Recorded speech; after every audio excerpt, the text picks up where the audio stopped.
Lesson for Wednesday, January 24th. Defender and Deliverer. Read 1 Corinthians 10, 1-4.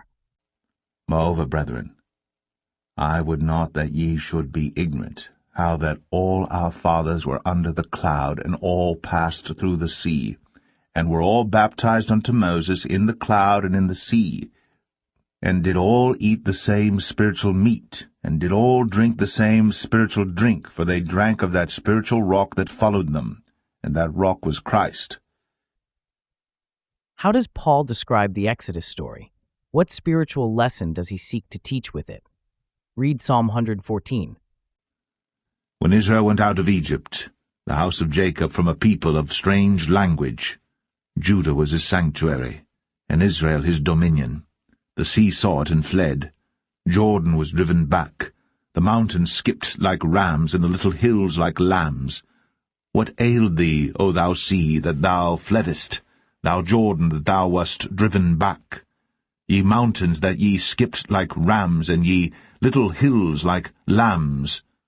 Tremble, thou earth, at the presence of the Lord, at the presence of the God of Jacob, which turned the rock into a standing water, the flint into a fountain of waters.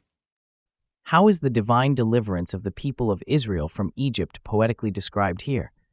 What a poetic depiction of God's marvelous deliverance of his children from the bondage of Egypt is given in Psalm 114. All through the Old Testament, and even in the New, the deliverance from Egypt was seen as a symbol of God's power to save his people.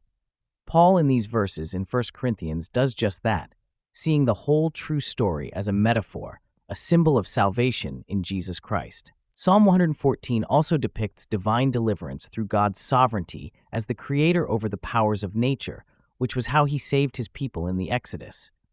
The sea, the river Jordan, and the mountains and hills poetically represent the natural and human powers opposing the Israelites on their way to the Promised Land. Deuteronomy 1 verse 44, Joshua 3 verses 14-17. God, though, is sovereign over all of them.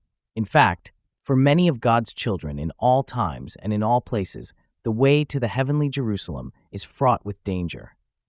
The Psalms encourage them to look beyond the hills and toward the Creator of heaven and earth, Psalm 121 verse 1. The spirit of Psalm 114 is captured by Jesus' calming of the sea storm and his proclamation that the church has nothing to fear because he has overcome the world, Matthew 8:23-27, John 16:33. The Lord's great deeds on behalf of his people should inspire the whole earth to tremble at his presence, Psalm 147.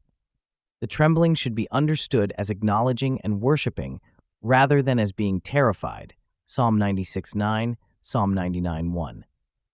With God on their side, believers have nothing to fear.